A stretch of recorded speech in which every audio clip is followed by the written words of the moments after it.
Today's show is sponsored by the ABV Network Merchandise Shop. Pick up your logo merchandise by heading over to abvnetwork.com, clicking on Shop, and start filling your basket today. We are also sponsored by the Bar to Go. The Bar to Go offers a fully customizable carrying case that allows you to take your favorite distilled spirits or cocktail ingredients with you. Whether you're looking for something for yourself, a customized gift, or logoed items for your business gift shop, the Bar to Go can help. Check them out at thebar2go.com. That's the number 2 in the Bar to Go. Don't forget our friends at Neely Family Distillery now ship their unique distilled spirits directly to you. To order yours, simply call 859-394-3258. Tell them the ABV Network sent you. And now, on to the show. Let's drink!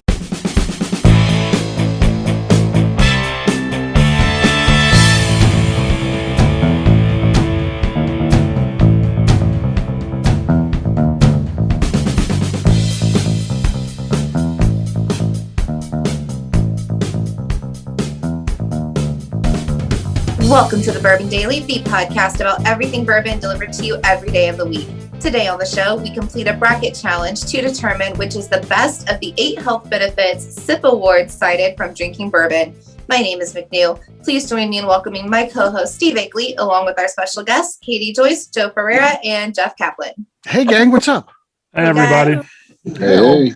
So we've got a fun show today. This idea came from Joe. So he found this article and was like, this sounds like a show.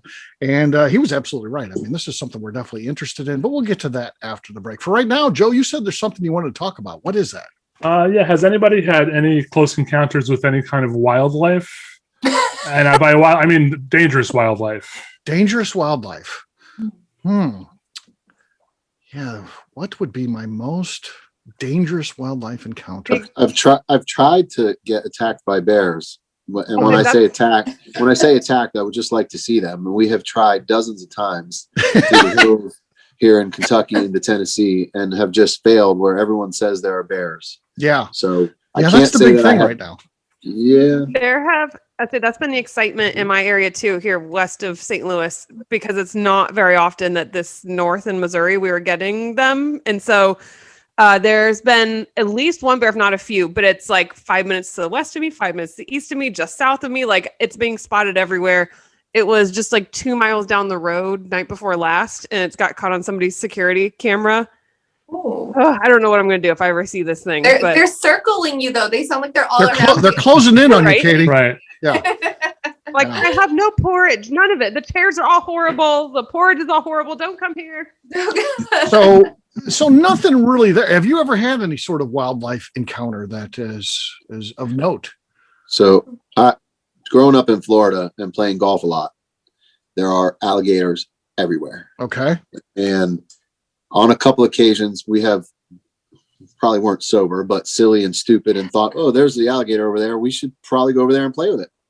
So yeah, a couple of times we've gotten pretty close to them, and they 9 times out of 10 run away into the water. But there's been once or twice where they've come towards us and we've gone running real quick. You're like, this is a terrible idea. Yeah, it seemed like a good idea, but no. But Jeff, do you know why they're so ornery? Because people like me keep sticking them with their golf clubs? I don't know. They got all them teeth and no toothbrush. Oh, yeah, that would do it. Yeah, that would do it. Yeah, I can't say that I've ever had any sort of wildlife encounter. One time, a raccoon, there must have been something wrong with it. It was like approaching, it came like walking up. Like I was checking the mail and this raccoon just comes walking up and like slowly. And I was like, what the hell? So I leave, I go inside, but I look out the window and there's like other people. He's going checking out he's walking to the neighbors. So I don't know what was wrong with this thing. It was sick or what, but it was approaching people, and but I didn't take it to the vet or anything. Raccoons scare me. I did have last summer. I was in South Dakota for a vacation, and we went into one of the national parks and came across a big herd of bison. And so we kind of saw them from afar for a while, but we came down towards the end of a road, and there was just a whole bunch of them by one of the like ranger stations. And so I got into the back of the truck. And so that I could like see them, but also be elevated. And it was pretty cool because they came walking up. Like I could have like reached out and touched them if I wanted to. And so I had a big bottle of Buffalo Trace that I put onto the. You had some Buffalo Trace with you? That is cool. I offered. I was like, "Hey, you want some? You want?" Some? Yeah. Did you go through Custer National Park when you were out that way? Yes, I did. State Park, yeah. Did you feed the burros when you went through there? Because if you went through the whole thing, I did not. Oh, I had heard about that. Yeah, you can give them like Doritos and Cheetos and stuff. They love that stuff. They come in and look for your car. If you don't have that, they move on. If you've got it, they'll stick there and hang out with you. But they literally know to look for this kind of stuff. So yeah. That was on I stayed in a campground right next to Custer State Park, and there was a hole in the fence so that you could go walk through and just walk into the park. Oh, that's cool. It was gorgeous in the mornings. And so I did see a bit of wildlife in there as well, but thankfully did not come across a large like buffalo in my morning walk. Yeah, that wouldn't be good. Would not be good. I mean, we see deer all the time here in Kentucky, probably 3-4 times when we go out on drives, any back roads, they're all I've over hit them 3 or 4 times. Oh, well, that's an encounter. I'd say that's an encounter, hitting a deer. So fortunately, I haven't done that yet.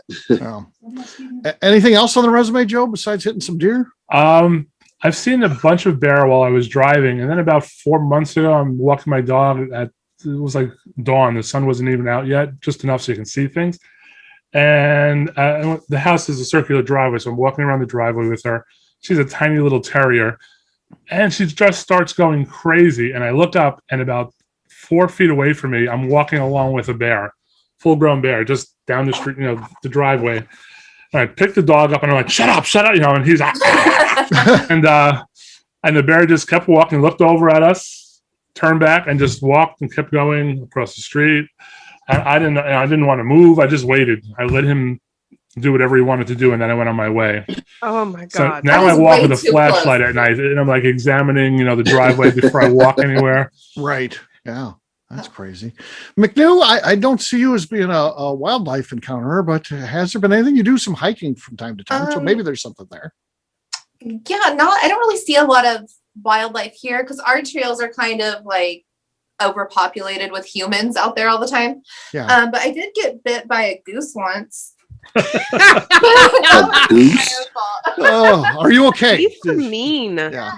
They can be mean, but yeah. They're the Canadian geese. Those things are terrifying, right. mean. But I was just like, trying to fuck with one because like you're 21 and you're this drunk. is your problem. You deserve that. Yeah, She started it. Yeah. Definitely my own fault. I was trying to feed it like we were feeding the ducks. It bit the shit out of my finger. Don't feed the geese. Okay. And don't get close to them. They don't like you. What about you? You notoriously are terrified of snakes. Have you ever even encountered one in the yard or in the wild, anything like that? I did go hiking at Red River Gorge once and have not been back because the person I went with, he was just like, you know what? I never see him here. You're going to be fine. I've never seen one. I know they're in here, but I haven't seen them. We saw 3 that day, and I was not okay. I will never go again. When my kids were young, I took them on a hike up in New Hampshire. And at one point, my son goes, "Oh, look, a snake." And as I looked, there was literally 30 or 40 of these. They were all garden snakes, nothing dangerous, but they were all over the place. So we're like in a field that was infested with them. God, hell no. Yeah, All right. Yeah. All right, I got one for you, McNew, because I used to have a cabin, okay, and it was a log cabin. This is outside, so by the hose, I moved the hose, and I guess there was like I don't know, a burrow or a nest, and all these little rat snakes. I mean, they're like the size of earthworms. They were that small. They were babies. Would that terrify you? There's nothing these little guys could do to you. They're tiny. Everything about them terrifies me. I don't care. I bet you there was. Big, I bet you there was 20 of them in there that came. No, I would have just like lit a match and hope it blew up. No, those things are great. You realize how much rat snakes eat? My kids had 2 pets, snakes, when they were little, and one of them gave birth. And I was 2 floors down from where everybody was, and I heard them all screaming. So I run out. I figured somebody got hurt. I run upstairs, and there's now like 11 snakes in the cage. Oh, God. All tiny little squirming worms. And then one day one escaped. Oh, geez. Couldn't find it. I thought maybe it went down the sink because I was cleaning the cage. And then a week later, I'm at work, and my wife calls me up and says, "The snake that escaped, we found it. It bit Christopher." That's my son. And I go, "Well, just pick it up and throw it back in the cage." He goes, "No, it's coming after us. This is like a 5-inch snake." So I had to leave work, drive all the way home. My brother is there, who's at the time maybe 30. they're holding like pots, like they're getting ready to beat up the snake. And I walk up to it, I grab it, I put it in the cage. It says, "That's all you needed to do." And I turn around and I leave. They were gone a day later. My wife got rid of them. She brought them to a pet store and she wanted nothing to do with them. Yeah. Yeah, they wouldn't even be in my house. There's absolutely no way. Huh. McNew, you and I would not have been friends when I was in college. I guess I don't think of it when you say wildlife. I just had them, but I had 3 snakes growing up when I was in college, and they would be all over the place. People would hang out and just play with them. They were real friendly, but you would so not. why was this a thing? Because I have been to so many college parties back in my day where some dude's like, "Yeah, I have a snake in my room." Why the hell do you have a pet snake in your room? And drunk people, idiots, would want to go play with it all the time. I have to leave. Like I would leave if I found out anybody had a pet snake. I've left so many parties because I'm like, I can't be in this house or this apartment. So I have to be honest with you. Now I don't have a good answer for that at the age I'm at now, and I think it's kind of along those lines. But for some reason, 30 years ago, I thought it was cool as could be and had a couple of snakes. Yeah, you were the cool snake guy, which is apparently a thing for every generation of college people. We had a guy in our neighborhood who turned his apartment into the Serpentarium, and he like sold tickets to go in, and he had everything. I mean, he had a boa constrictor in there that I didn't had to go be, that far. I don't know, 15 inches in diameter. Its width. And then he had copperheads. He had a cobra. And A cobra. Dude has a Cobra. death wish. Yeah. That is not none of that. And then is okay. one day he was going to feed the copperheads. No, it was either the copperheads or one of the other point, and he got bit. And he was able to lock the cage, but died before he could get to a phone to call for help. No. And they found him in there like 3 days later, God. because he would feed them alone. He wouldn't go be with anybody there. And it's just crazy to have those kind of animals. Yeah, I just don't understand the appeal whatsoever. Yeah, we had a Komodo not a Komodo dragon, a monitor lizard that started out like 10 inches like this. They're like a mini version of a Komodo dragon. By the time it died, it was, I don't know, 2.5 feet long. And one day I hear my dogs going crazy, and the lizard knocked itself out of its cage, and he's facing off with one of the poodles. And it's going, and the dogs are barking at it, and I'm like, oh my gosh! So I picked it up, I put it back in the cage, I put a book on top of the cage, and he must have got hurt when he fell out, because a day later he had died. I guess he hurt himself jumping out of the cage, but he was stalking my dog. Huh. I just no reptiles. Yeah, no, that was the last, and the worst. You feed them a mouse or two, and then the next day after they defecate, you smell it throughout the house. It was the worst. And of course, I was the one that gets stuck doing all the cleaning every time. Okay, so I have to ask, and this is absolutely disgusting, but like you feed them whole mice. Does it come out the same way? It comes out little bones. It's not lying. And like this white stuff. Anyway. That was like the most fun part of it, was having people would always want to come up. When are you going to feed them? I want to see when you feed them next. I want to know when you feed them. So between the three, 2 of them were small, but we had an 8-foot python, and he used to eat rabbits. It was oh my god. Okay, we can start drinking now. I'm done. It was pretty wild. All right. Well, it is time to drink. What is everyone drinking? Let's start with Jeff the Snake Man. Jeff, what do you got? The Snake Man. Recent bottle I just had. I haven't had it at my own, but picked one up from a friend. Old Forester 1910. 1910. Okay. Yeah, I'm a big fan of the 1920, but just got this to see. Okay. That's pretty good. It's pretty good. We'll see what happens. All right. Joe, you're next. Ooh, that's pretty big. Okay, I have a bottle of Maker's Mark, the limited release from 2020. Okay. That was actually really good. McNew, who's got the lead right now? Joe or Jeff? Joe's was bassy. I think Jeff's was more crisp. Jeff's was more crisp. Jeff had some squeak there, though. Are you taking off for that? Okay. All right. Joe, it is? Yeah, let's go. Final answer. Joe. Final answer. Okay. Joe was my final answer. Okay. Joe has the lead. Katie, you're next.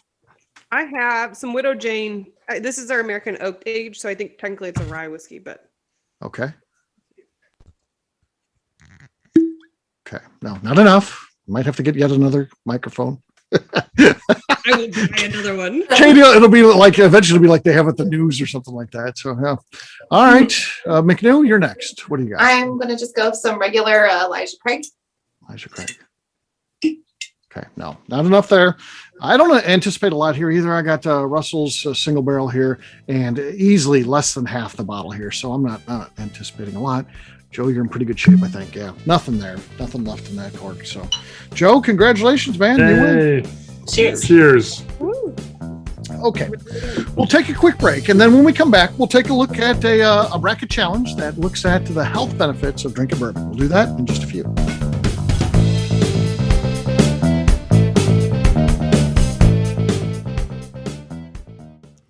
Hello, this is Steve Akeley, owner of the ABV Network, and let's talk for a moment about our sponsors, the people that make this show happen. First up is our friends at Moonshine University. In 2017, I completed my Executive Bourbon Steward certification at their office in Louisville. The information I learned through lead instructor Colin Blake and their team there is something that I continue to draw upon frequently in my role at the ABV Network. It truly is the standard of establishing a benchmark of knowledge of the bourbon industry. From history to production to brands and people, it's all there. Check out their full listing of programs, including Executive Bourbon Steward Certification, production classes if you're considering starting a distillery, and much more at moonshineuniversity.com. I also want to talk about Neely Family Distillery. Back in May of 2018, I met Royce Neely at Limestone Branch's Craft Bourbon Festival. It ended up not only being the start of a great friendship, I started to truly learn about what makes craft whiskey so amazing. You see, I had been a bourbon drinker for over 30 years at that point, and like many people who had been drinking bourbon a long time, I was hard-coded into thinking big bourbon was where it was at and craft was on a journey to get there. Spending time with Royce and learning the things he does to make his whiskey taste better started to really get me to appreciate how things like sweet mashing, open top fermentation, pot distillation, and the grains you are using not only makes your product taste better coming off the still, but also out of the barrel as well. I still love heritage brands and they make up a bulk of my collection. But when you find a craft distiller that is truly dedicated to the craft of distilling, you are drinking some of the best whiskey out there on the market today. That's exactly what's happening at Neely Family Distillery today. Check them out on the web at neelyfamilydistillery.com, or better yet, stop by and see them at their distillery in Sparta, Kentucky. And now, back to the show.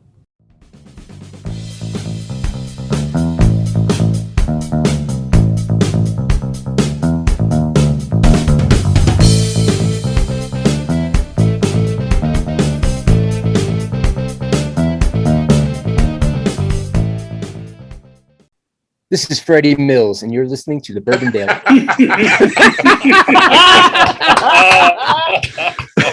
Welcome back to the Bourbon Daily. Today we have a bracket challenge for the health benefits of bourbon. Yes, we do. Now, because we have a lawyer on the team who happens to be on this show, we need to read a disclaimer here. So, Katie, what'd you come up with? Yeah, so we need to disclaim our important update for everyone listening to the show that we are not health professionals. We are just a bunch of drunks sitting around recording ourselves talk and drinking. So we encourage you to speak with your physician before you take any health benefits of drinking whiskey. If you're like us, you'll lie on the questionnaire as to how often you drink. However, take your advice from them and not us. Yes. I think another important thing is everything is in moderation. So as you look at this and be like, oh, this, whatever hits for you, it helps regulate diabetes will be the first one we're going to talk about here. More is not better here. So it's not like, oh, I'm really going to go after this diabetes. I'm going to drink a whole bottle tonight. No, it's not. It's just, this is about drinking in moderation. And there are maybe some health benefits for you. So our bracket challenge is going to look like this. It's going to be regulates diabetes, boosts weight loss, supports heart health, fights against dementia, builds better immunity, diminishes internal blood clotting, enhances digestion, and stops cancer. I mean, geez, this is, if any of this is true, it's fantastic. If all of this is true, it's amazing. So again, we didn't write this article. It came from the SIP Awards blog post. So SIP Awards, I don't know if they talked to physicians. I'm not sure how they came up with this, but I do like it. And we're just going to roll with it at least for tonight. So here's what the matchups look like. Boost weight loss will take on fights dementia. Regulates diabetes will take on enhances digestion. Diminishes internal blood clotting will take on builds better immunity. And finally, supports heart health will take on stops cancer. A couple of big ones going against one another there to end this thing. Round number one, Katie, you will be first. What do you think is better, boosts weight loss or fights dementia? So I'm going to go with a personal answer here. While I could use a boost in weight loss, probably, dementia runs in my family. So I'm saying that is my more important health benefit for my drinking of whiskey. Okay, that means fights dementia goes up 1-0. Jeff, you're going to be next. What do you think? Boost weight loss or fights dementia? What is more important from drinking your bourbon? More important? I guess for me in my current state, I'm going to have to go with weight loss. Boost weight loss. Boost weight loss. All right, Joe, boost weight loss or fights dementia? Well, boosting weight loss hasn't helped me with drinking. So I'm going to go with dementia. Dementia. Fighting dementia.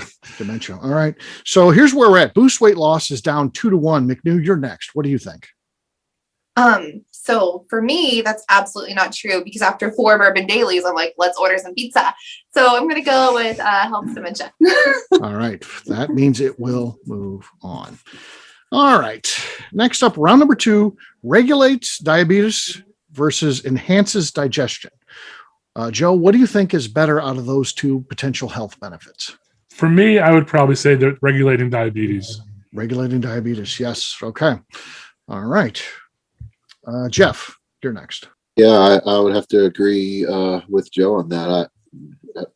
Having some easy digestion for you is always a good thing, but I would think diabetes is a better thing. So all right, that's for me.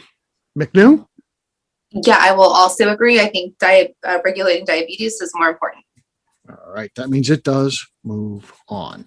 Okay, next one on our list is diminishes blood clotting, takes on building better immunity.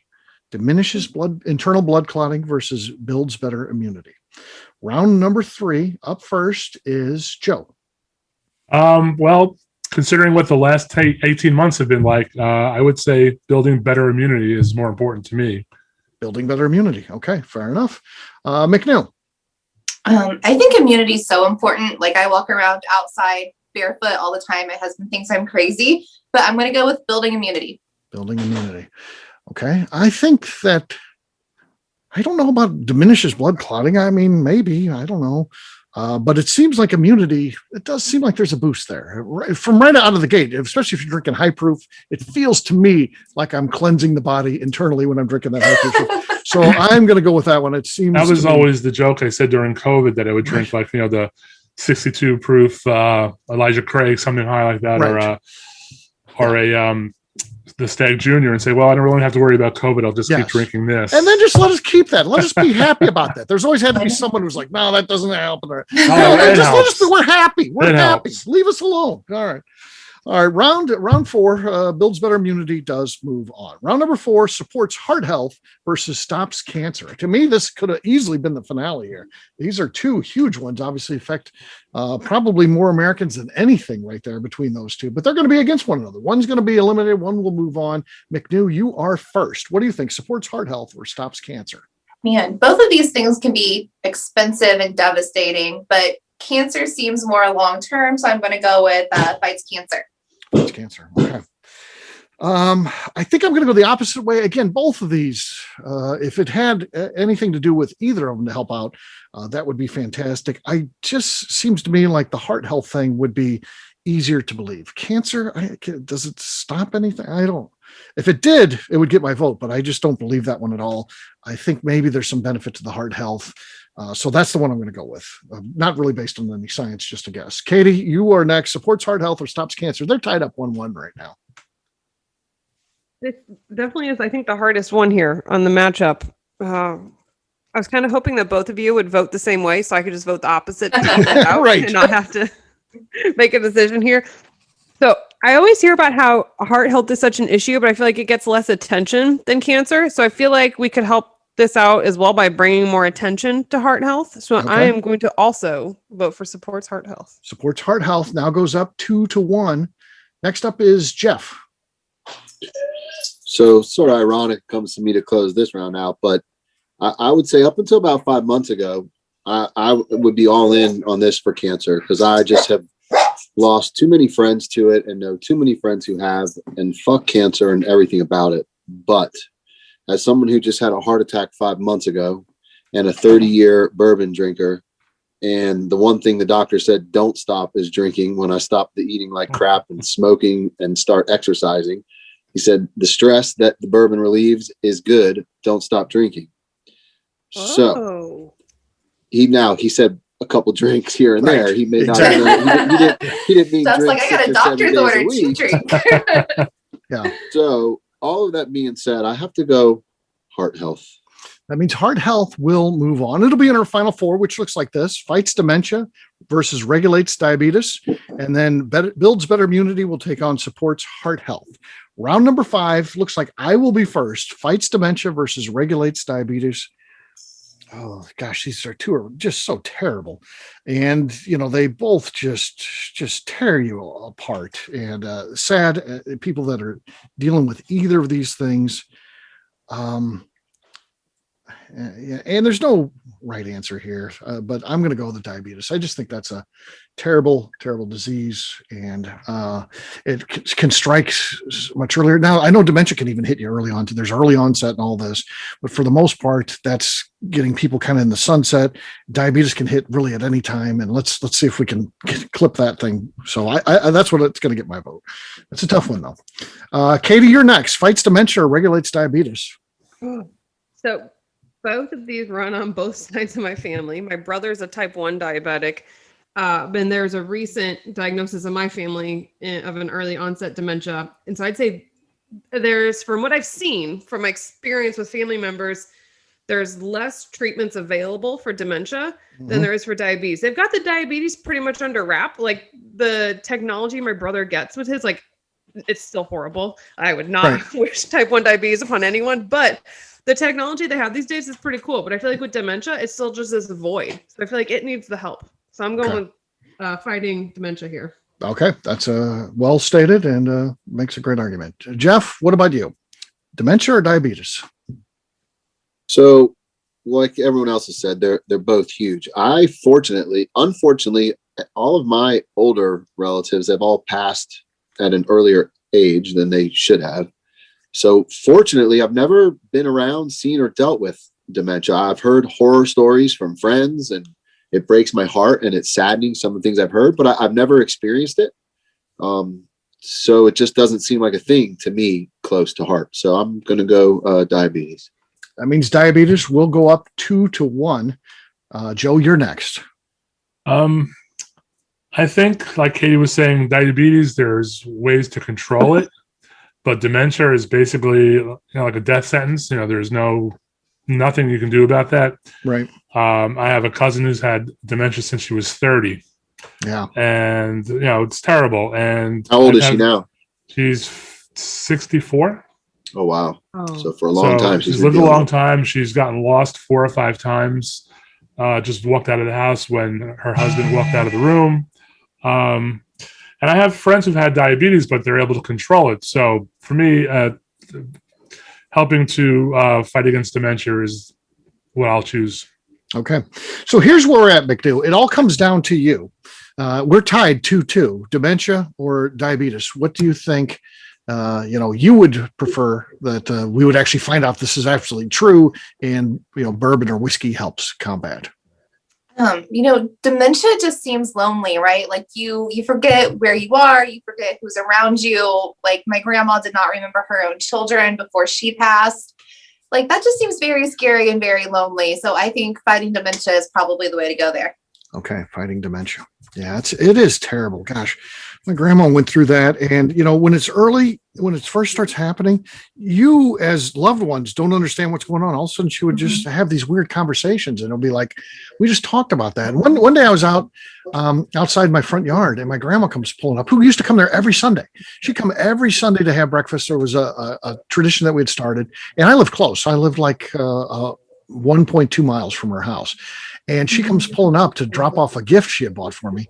And she's like, boy, your house is so hard to find. And I'm like, Grandma, you've been coming here since I had the house for probably at that year, 10 or 15 years. What are you talking about? And, that was kind of the start of things. I mean, yeah, it's just absolutely terrible. So, yeah. All right. So dementia. Sorry to sound foolish. I just don't know. When you have dementia, So like we're saying it's scary and you're alone, all that. And I don't disagree. When you have dementia, do you know and do you feel that or not? I don't think they know. Like my grandma lived in like her 20, like she was obviously like in her 60s or 70s. I was really young, but it was like everything she would talk about took place in like her 20s, 30s, 40s. Like they didn't make new memories. Like you could go to dinner with her Sunday, have no idea she did it, but could tell you about like this trip she took 20 years ago. Like no new memories, no recollection of new people. Yeah. My experience has been that when it's first starting and they know they're slipping, that's the most upsetting for them.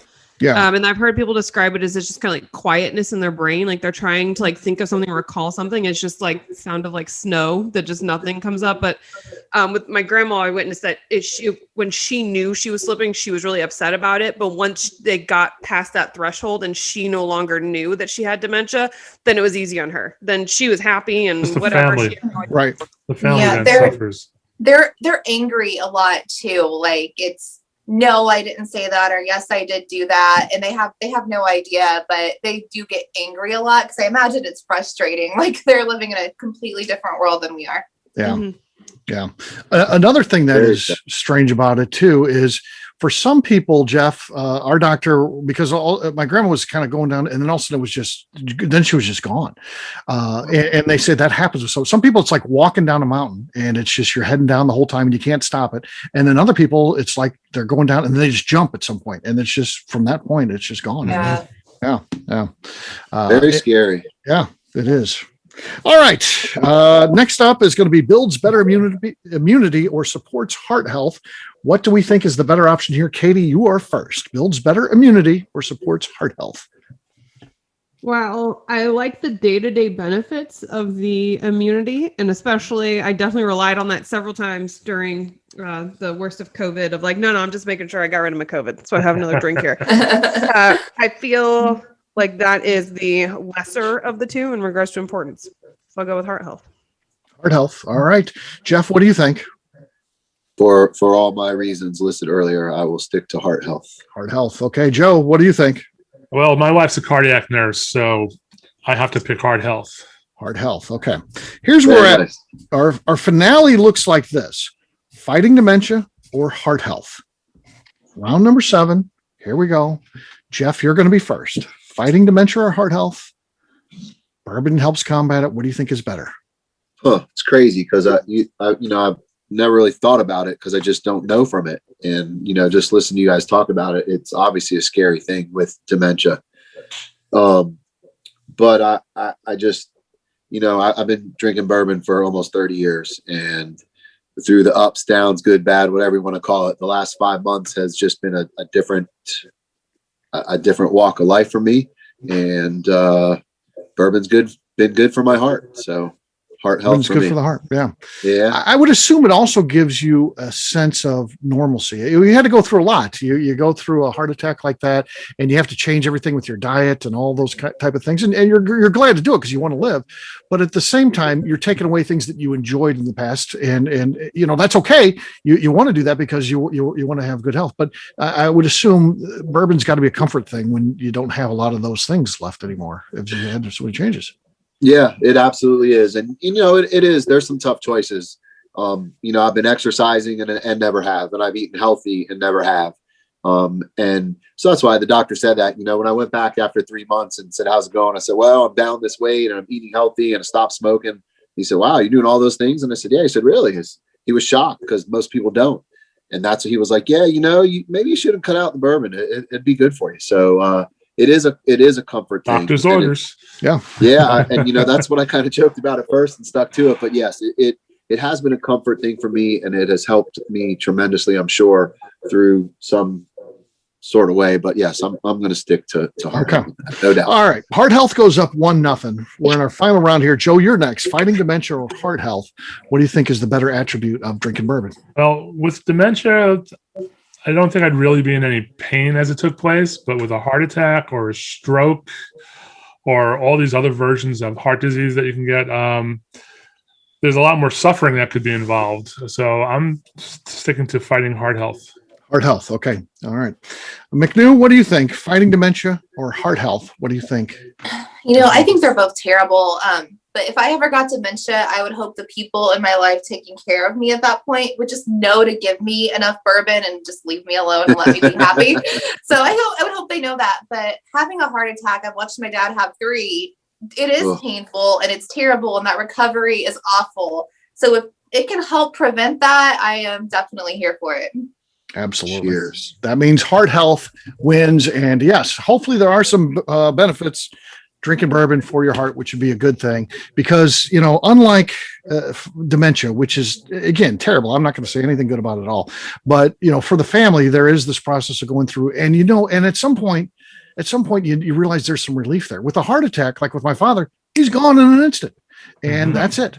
You don't get to say goodbye. It's just, I had lunch with him that day and he went home and he had a heart attack and died. And that's it. You don't ever get to talk to him. The dementia gives you time to prepare for that. And then it probably feels a little bit like a relief when it happens that you don't get that with heart. There's no good way to end things, but it's definitely tough either way, but I think heart health is the right choice here. And I'm glad that it made it through and won. So there you go. All right, Joe, this ended up being a kind of a powerful show. We're not usually this serious, but we all have to deal with things. That's the bottom line is we like to goof around and drink and all that stuff, but we all have families. We all have our own personal issues and things like that. And everyone deals with these things. So it's good to kind of remember these things sometimes and know that even a bunch of goofballs deal with all the things that you as listeners deal with too.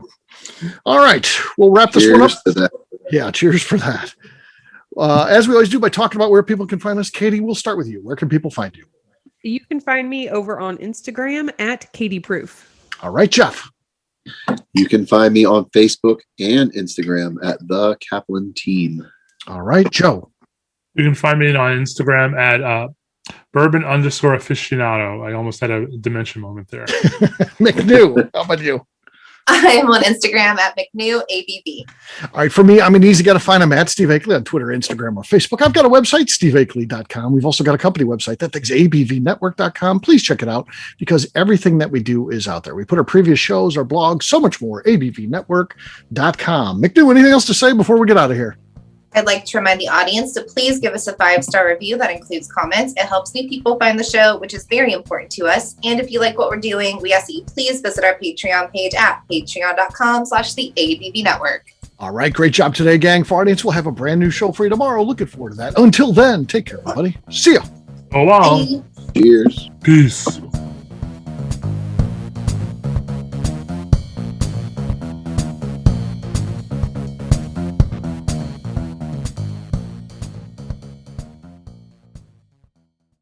Before we finish the show, let's chat for a moment about Moonshine Still Pro. Moonshine Still Pro has a full line of products to help the home distiller. Whether you just want to experiment on a small scale on the stove in your kitchen or try your hand at a bigger setup in the backyard, Moonshine Still Pro can help. They have different still offerings as well as accessories and even grains from Goldstone Mill to help you make whiskey on par with what you get from your favorite distillery. They can even assist with a DIY still project by supplying some of the parts you can't make yourself. Check them out at moonshinestillpro.com. At the ABV Network, we're lucky enough to have some great friends. Amongst those friends is the Goldstein family, owners of Goldstone Mill. Goldstone Mill is a full-service mill offering a variety of heritage and heirloom grains. Their unique approach of working with mills around the country allows them to offer you affordable shipping opportunities to meet the unique needs of your distillery or brewery. They will consult with you to ensure the grains you are selecting meets the unique flavor profiles you are looking for. If you are a home brewer or distiller and you're looking for the grains that your local distillery or brewery uses, Goldstone Mill is the place to look. Check them out on the web at goldstonemill.com, call them at 217-254-6613, or shoot them an email at hello@goldstonemill.com. The Bourbon Daily is part of the ABV Network. For more information or to become a sponsor, please visit abvnetwork.com. Thanks for listening and cheers.